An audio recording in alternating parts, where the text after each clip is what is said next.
Hello everyone, কিছুদিন আগে আমি একটা ভিডিওতে তোমাদের বলেছিলাম যে যদি কেউ 20তলা বিল্ডিংয়ের উপরে দাঁড়িয়ে থাকে তো বৃষ্টির ফোঁটা তার গায়ে যত জোরে পড়ে, আর যদি কেউ গ্রাউন্ডে দাঁড়িয়ে থাকে তার গায়ে বৃষ্টির ফোঁটা সেম গতিতেই পড়ে।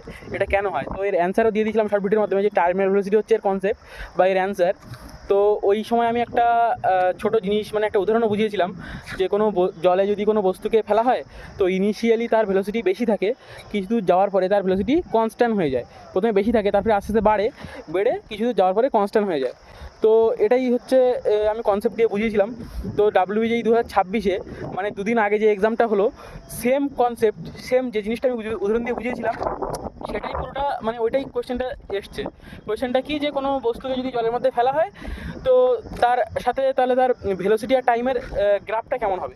তো গ্রাফ কেমন হবে, আবার গ্রাফ প্রথমে ভেলোসিটি বাড়বে, আবার কিছুক্ষণ পরে গিয়ে কনস্ট্যান্ট হয়ে যাবে, কিছু টাইম যাওয়ার পরে কনস্ট্যান্ট হয়ে যাবে। ধর আমাদের একটা গোল বল আছে যার রেডিয়াস আর, যদি একটা বড় পুকুরের মধ্যে আমি জল যদি পেরি হয় তাহলে নিচের দিকে যখন যাবে প্রথমে তো ভেলোসিটি বেশি থাকবে, কারণ নিচের দিকে এমনি কাজ করছে, তো নিচের দিকে কিছু যাওয়ার পরে এর ভেলোসিটি কনস্ট্যান্ট হয়ে যায়। তো তোমরা কোয়েশ্চেনটা দেখো।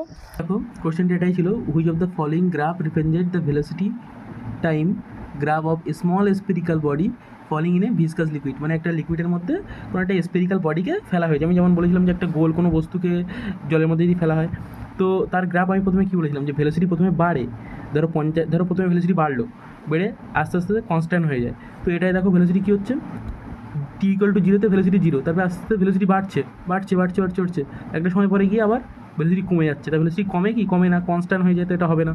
এটাও ভেলোসিটি বাড়ছে, আরও বেড়ে যাচ্ছে টাইমের পরে, তো এটাও হবে না।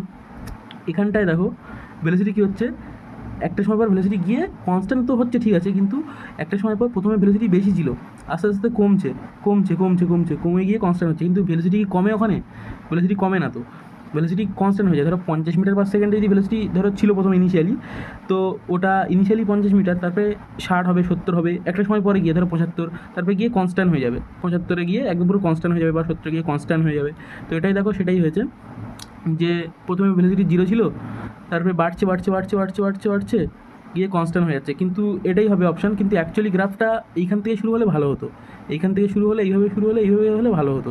কারণ অ্যাকচুয়ালি ভেলোসিটি প্রথমে 0 থাকে না, মানে যদি 0 থাকে জলের ওপর যদি ফেলা হয় ইনিশিয়ালি, তো ভেলোসিটি 0 থাকে না। তো ওই জন্যে এটা এখান থেকে হলে ভালো হতো। তবে এই গ্রাফটাই পসিবল গ্রাফ, এই তিনটে তো একদম হবেই না, তো এটাই হবে উত্তর।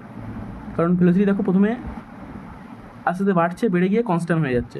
তবে একটা প্রশ্ন হলো যে এই গ্রাফটা কখন হবে, তোমরা যদি কেউ জানো যে এই গ্রাফটা কখন হয় তাহলে কমেন্ট করো।